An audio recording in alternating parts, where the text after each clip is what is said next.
Transcurriendo el sexto año sería como un vicepresidente de la masonería argentina. Iniciado en el año 85, así que ha tenido una carrera en diferentes talleres y también lo que llaman los grados filosofales.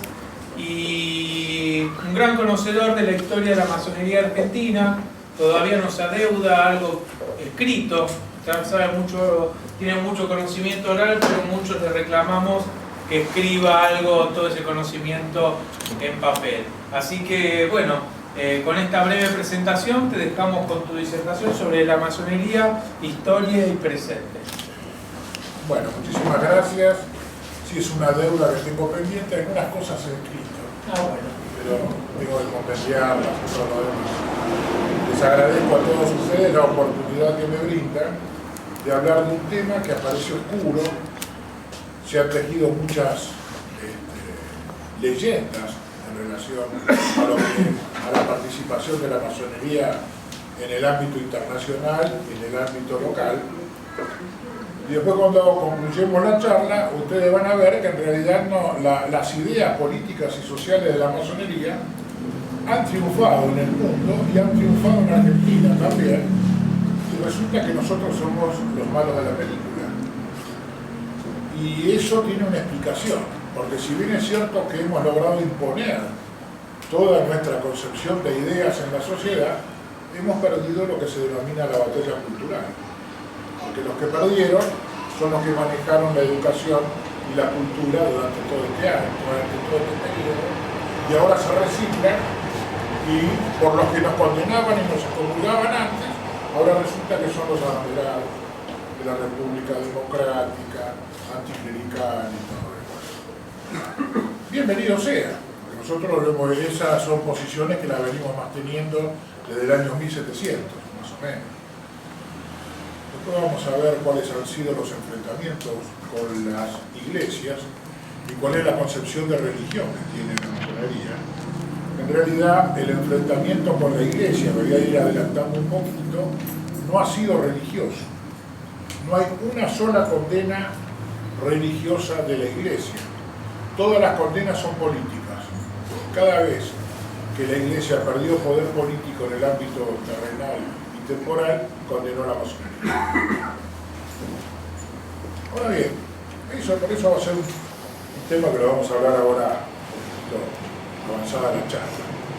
Una de las preguntas que se hace es ¿cuándo aparece la masonería en el mundo? Realmente no lo sabemos. Hay distintas teorías, Egipto, Medio Oriente, en fin.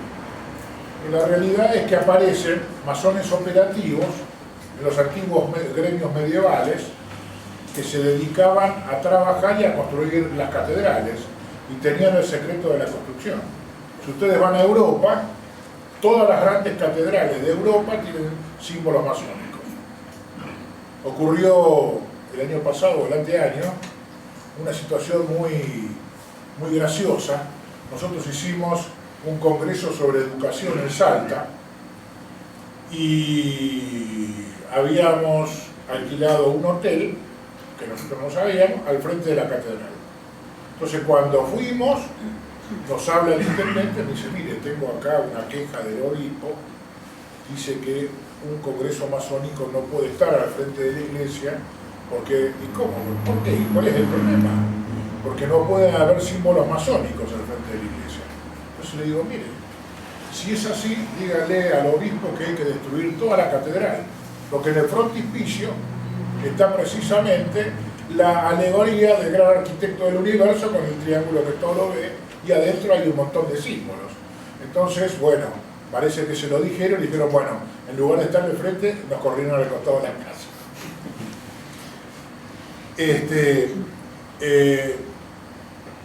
Bueno, la ubicaríamos por hay algunas, aparecerían realmente con los antiguos canteros, los antiguos gremios medievales, que eran masones operativos que se dedicaban a trabajar la piedra y a trabajar en las construcciones. Estos gremios operativos, es interesante analizarlos y estudiarlos, porque en estos gremios había una incipiente legislación laboral.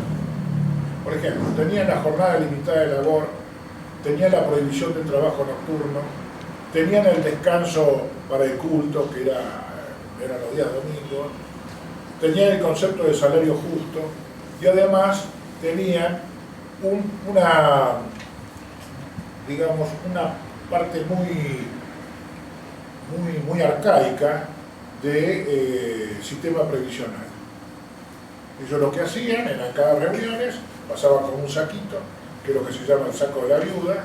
Se llama el saco de la viuda porque era para mantener las viudas de los obreros o de los constructores que se caían en las construcciones, se mataban.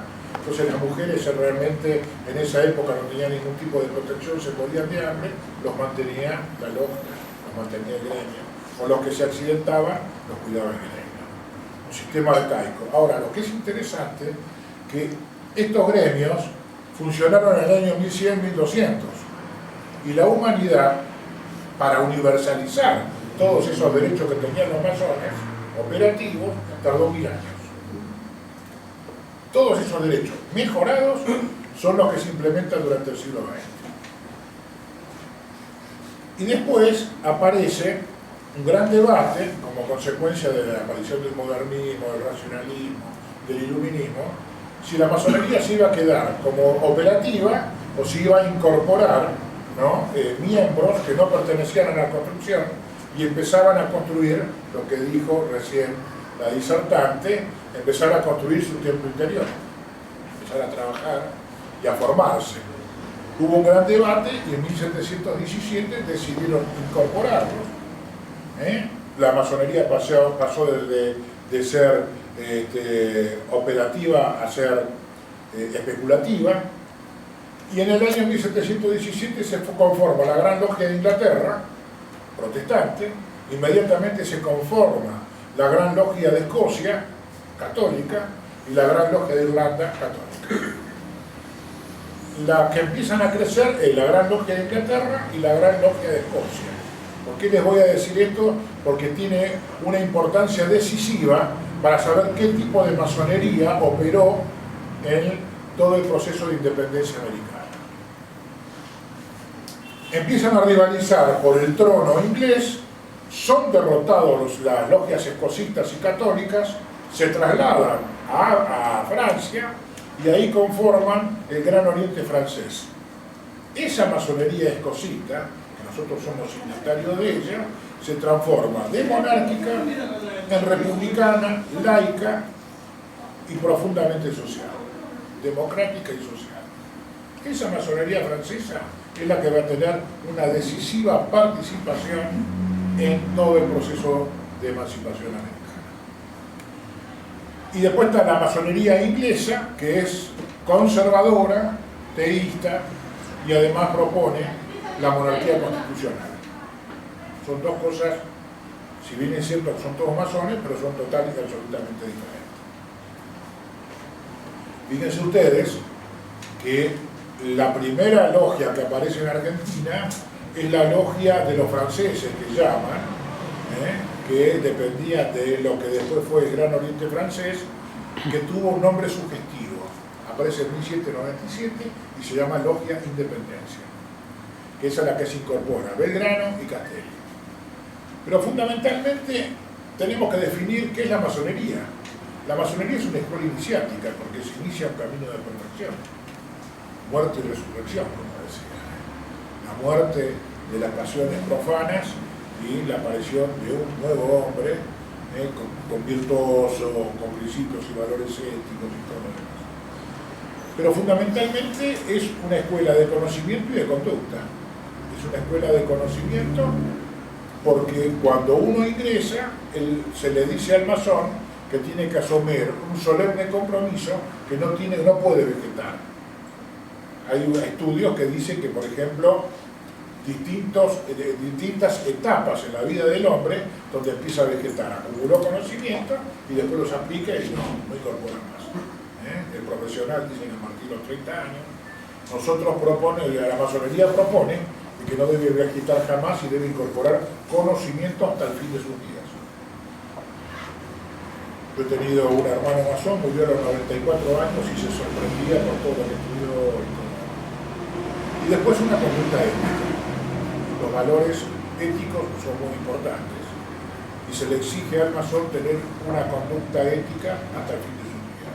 Hay una parte muy interesante de la ceremonia que siempre lo comento, es cuando se lo decora al maestro, cuando se incorpora, se lo decora con una especie de delantal, que es el símbolo del trabajo, es el mandil, que es blanco de piel de cordero, que significa la pureza. Y se le dice que tiene que asumir un solemne compromiso, que cuando pase a decorar el Oriente Eterno, cuando fallezca, los hermanos van a revisar ese mandil blanco. Si se mantiene puro y sin máculas, es que ha llevado una conducta ética durante toda su vida, entonces ahí los hermanos van a reconocer que ha triunfado en la vida.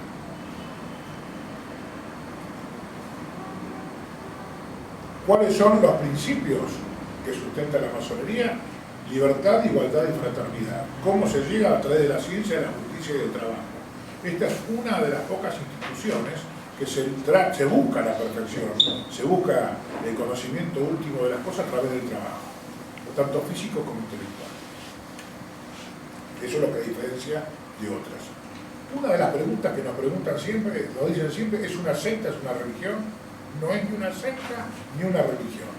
¿Por qué? Porque la masonería, el ámbito de actuación de la masonería es el ámbito terrenal y temporal. Se ocupa del hombre desde que nace hasta que muere. Cuando muere, de acuerdo a su conciencia. Y las religiones están en el ámbito espiritual trascendente, que no tiene absolutamente nada que ver con la masonería. Ahora, el problema está cuando las religiones bajan al ámbito terrenal y temporal y pretenden aplicar ideas totalitarias, absolutistas, y a justificar gobiernos autoritarios y totalitarios. Entonces ahí la masonería les acusa. La primera gran lucha que tuvo los hombres de la masonería en contra de la jerarquía política de la Iglesia fue la lucha del absolutismo monárquico contra el liberalismo democrático republicano o monarquía constitucional. Esa fue la gran lucha que se dio. ¿Y por qué se comulgaba o se condenaba al masón? Porque el masón empezó a plantear de que el hombre tenía derecho, cualquiera sea su condición. Que el siervo de la gleba y el señor feudal tenían los mismos derechos. Que el poder no venía de Dios, empezó a cuestionar el tema de Dios, porque Dios no podía ser sectario. Y entonces le decían al masón, pero ¿cuál es la justificación de mando y obediencia? Es la voluntad popular, la soberanía popular. Una de las condenas fue justamente que la masonería planteaba la soberanía popular. Si ustedes leen todas las condenas de la Iglesia, no hay una sola condena que sea por un tema religioso. Se las voy a leer así.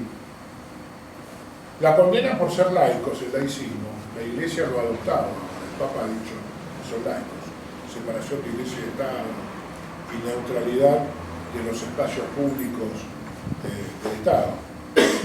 Igualdad de las religiones, planteábamos nosotros. Decía, no, ¿cómo? La nuestra es la mejor. ¿No? ¿Por qué planteamos la igualdad de las religiones? Porque para nosotros hay un solo Dios. Para los creyentes hay un solo Dios. Y el resto son liturgias. Y el Dios de los judíos, de los musulmanes y de los cristianos es el mismo. No hay vuelta que no hay. Si usted, por ejemplo, a la religión judía le incorpora la cultura helénica, aparece el cristianismo. Pero el Dios es el mismo. Hay una anécdota que ya en la masonería ya aparece de autor anónimo, que dicen que un matrimonio de masones muy religiosos hicieron un viaje por Asia, estaban en Japón y decidieron buscar una capilla para rezar, porque ellos todos los domingos rezaban, iban a misa. Y a la vuelta, el esposo, a la vuelta encuentra una capilla, una cruz, hay un sacerdote. Le pregunta, le dice, sí, acá hay servicio. Le dice a la mujer, ese día tenían que hacer una visita turística y al otro día van. Pero cuando van al mismo lugar encuentran una estrella de David y un parado rabino. Entonces dice, ¿cómo es esto? Y el rabino le dice, mire, acá somos tan pocos que hemos decidido juntarnos.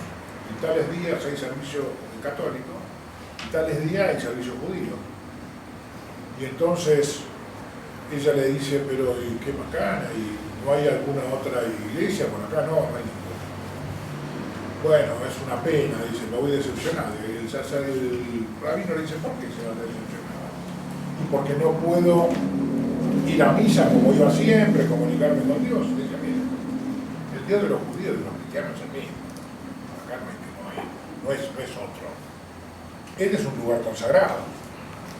Si usted quiere rezar, le dice, Señor, cumpla con todos nuestros rituales, rece como cristiano, se va a sentir bien. Entonces este hombre le dijo, eso es más poder compartir con el otro con sus propias convicciones. Sin claudicar de sus convicciones, comparte con el otro que no piensa. Ahora, la única diferencia que tenemos los masones con el resto es que para nosotros las religiones no son sectarias. No es mejor religión una que la otra. Son todas buenas religiones y la religión tiene que unir, no que separarnos. Otro es el concepto, es el relativismo. La Iglesia cree en verdades absolutas, nosotros no creemos en verdades absolutas. Ahora, cuando ellos plantean de las verdades, que como ustedes no creen en verdades absolutas, nosotros creemos en Dios. En el ámbito espiritual trascendente es otra cosa. Pero acá, en lo terrenal, nosotros no creemos en los absolutos. Porque el relativismo es propio de las democracias. ¿Por qué? Porque las verdades relativas son relativas porque dependen de la óptica que cada uno lo mire. Y cuando tomamos un personaje, tanto el que lo critica como el que lo quiere recuperar a ese personaje de la historia, los dos están diciendo la verdad. Porque depende de cuál sea la óptica que se vea. Yo a veces tomo el ejemplo de Roca. A Roca, si lo ven bajo un punto de vista ético, de la campaña del desierto que mató a tantos indios, lo critican, tiene razón. Pero el otro dice, che, pero constituyó el Estado-Nación, incorporamos la Patagonia sin tirar un solo tiro, por un acuerdo con Chile, esto y el otro. Tiene razón. Entonces, ¿cómo se resuelve?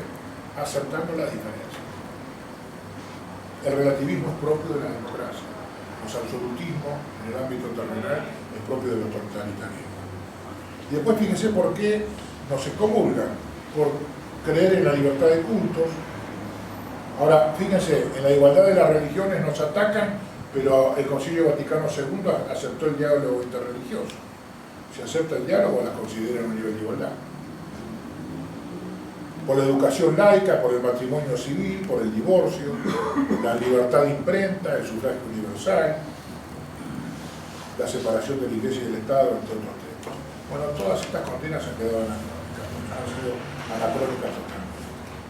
Otra de las cosas que nos preguntan es si es un partido político.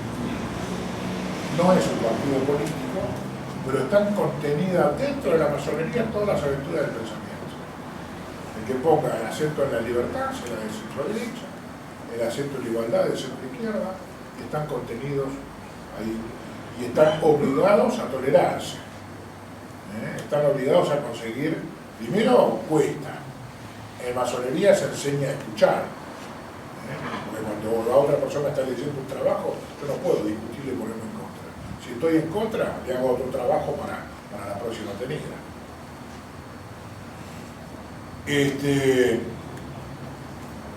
Decíamos que, pero hay límites, no todos pueden estar en la masonería. ¿Cuáles son los límites? Son los extremismos de derecha y de izquierda. Un fascista, un nazi, un falangista o un estalinista no puede estar en la masonería. Porque se contrapone. La masonería ha sido un instrumento de defensa del hombre y lo ha defendido en contra del poder mismo del Estado. Y es justamente la inspiradora de la Declaración de los Derechos del Hombre y del Ciudadano. Y ante los horrores de la guerra, ha sido una de las promotoras de la Declaración de los Derechos Humanos del año 1948. Con todos estos principios, si nosotros vemos, por ejemplo, los 33 grados de la masonería, vamos a observar que es una unidad sistemática de conceptos que define un modelo de sociedad y un modelo de hombre. Si uno dice, ese hombre es masón, bueno, es un republicano, es un hombre que tiene principios y valores éticos, no es un extremista, es un hombre que busca consenso, acepta las opiniones adversas de los demás. ¿Y cuál es esa unidad sistemática de conceptos que define un modelo de sociedad? ¿Cuáles son, a grandes trazos, las propuestas de lo que propone la masonería? Como dijimos anteriormente, considera el trabajo como un derecho y además como un deber para alcanzar la progresión. Es un deber, uno tiene que trabajar, pero es un derecho y puede exigir a las autoridades que le den trabajo efectivo.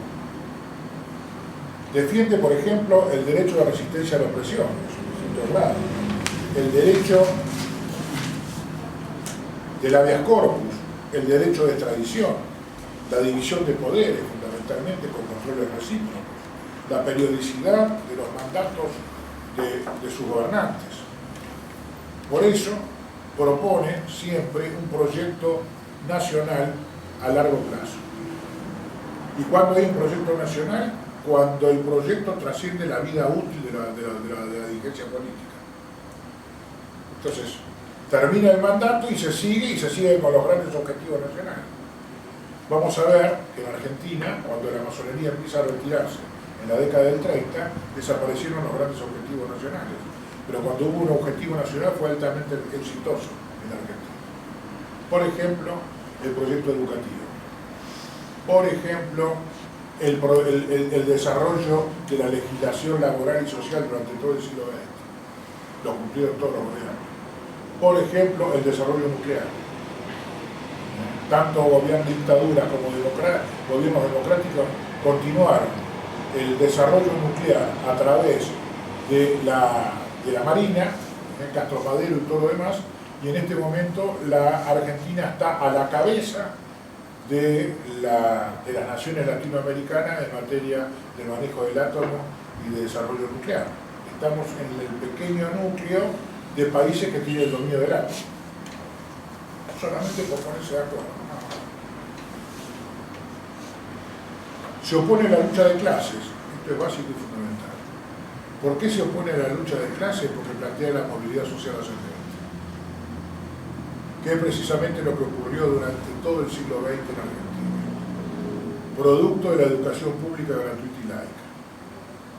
Y ahí provocó una movilidad social tan grande, además la sociedad argentina fue muy permisiva con el hijo del inmigrante, que le permitió al hijo del inmigrante, obrero y casi iletrado, a que pueda ser profesor universitario, que pueda ser presidente de la nación.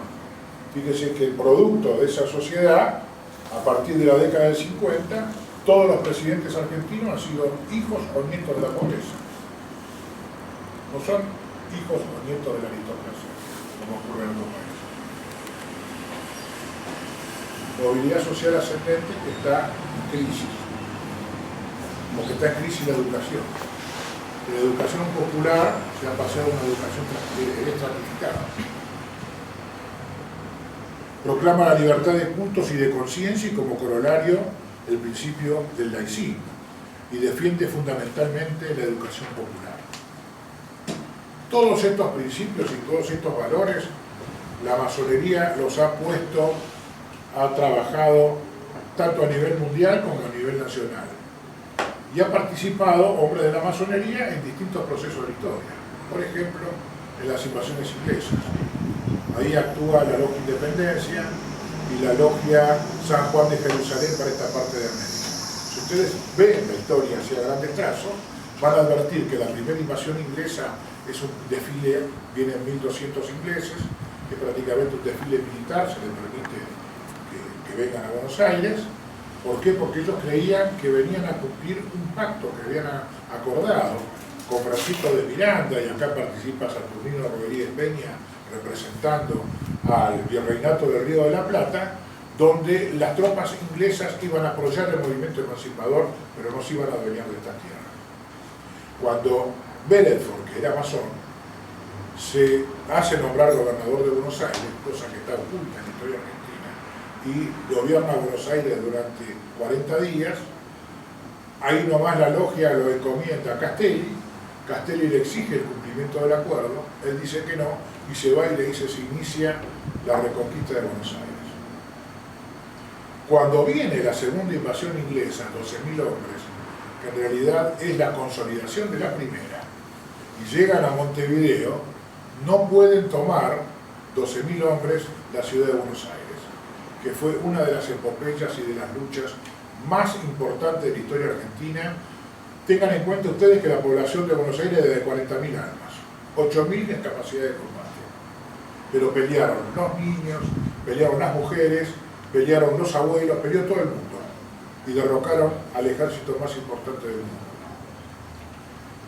Lo importante de todo esto es que cuando Beresford se va, que le permiten salir, él se juramenta que no va a tomar más las armas contra Buenos Aires.